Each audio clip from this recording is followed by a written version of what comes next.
আসসালামু আলাইকুম প্রিয় ভিউয়ার্স, আজকে আপনারা চলে আসলাম দ্বিতীয় এপিসোড। চিকলি সিটি পার্কে ঘোরার সময় আমরা যে কিছু স্থির চিত্র নিয়েছিলাম, সেই কিছু স্থির চিত্রের এই অংশ আপনারা দেখতে পাবেন। আমরা প্যারিস হুইলের সামনে থেকে যে ছবিগুলো নিয়েছি, প্যারিস হুইল এটা চিকলি সিটি পার্কের প্রধান আকর্ষণ বলাও যায়।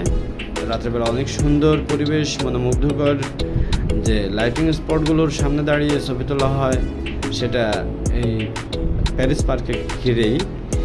প্যারিস হুইলের সামনে এবং এর অপোজিট সাইডেও আছে অত্যন্ত সুন্দর কিছু স্পট, কিছু প্লেস, যেগুলোতে আপনি ঘুরলে আপনার মন ভালো হয়ে যাবে। এদিন আমরা গিয়েছিলাম, আমরা চারজন সঙ্গী রুমমেট একসাথে আমরা ওখানে গিয়েছিলাম।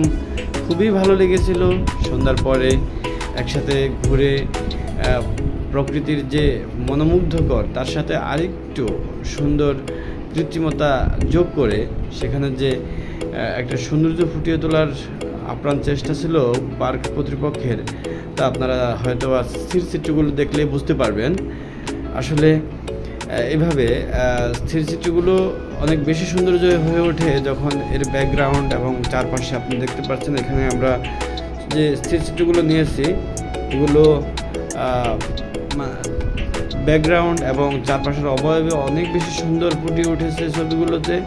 যদি আমরা প্রফেশনাল কেউ ছিলাম না ওখানে, সবই আনাড়ি, তারপরেও শুধু কেবল সৌন্দর্যের গুণেই সুন্দর, এটাই বলা চলে। তো এখানে আমরা একটা লেকের উপরে যে বসে আড্ডা দেওয়ার মতো সে জায়গা থেকে এখানে দেখতে পাচ্ছেন, ওই জায়গায় থেকেই ছবি তুলেছি। এবং তার উপরে যে চাঁদ, এরকম চাঁদের সুন্দর নদীর উপরে রিফ্লেকশন, পানির উপরে রিফ্লেকশন, চাঁদ দেখা, নদী থেকে যে বৈদ্যুতিক আলোর রিফ্লেকশন, সেটা সব কিছু মিলে একটা দারুণ কম্বিনেশন তৈরি হয়েছে এবং সেটা অত্যন্ত সুন্দর ও মনোমুগ্ধকর। আপনারা হয়তোবা এখানে না আসলে আপনার চক্ষু শীতলকারী যে সৌন্দর্য, সেটা হয়তো বা ভাষা দিয়ে প্রকাশ করে আপনাদেরকে বোঝানো যাবে না। তাই আমার কথা হলো যে আপনারা ঘুরুন, যেখানে যখন যেভাবে পারেন ঘুরতে যান, মনকে প্রফুল্ল রাখুন।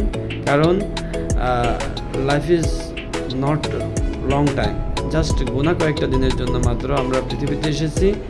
মহান স্রষ্টার ডাক পড়লেই আমরা তার ডাকে সাড়া দিয়ে চলে যেতে হবে। পৃথিবীর কোনো শক্তি নেই আপনাকে আটকিয়ে রাখার। তাই মনটাকে ভালো রাখার জন্য, নিজেকে প্রফুল্ল রাখার জন্য এইরকম পরিবেশে কিংবা প্রাকৃতিক পরিবেশে একটু ঘুরতে যান। জীবনের যে ব্যস্ততা আছে, সে ব্যস্ততাকে কিছুটা সময়ের জন্য হলেও ছুটি দিন এবং নিজের জন্য, নিজের আনন্দের জন্য ভ্রমণ করুন, ঘুরুন।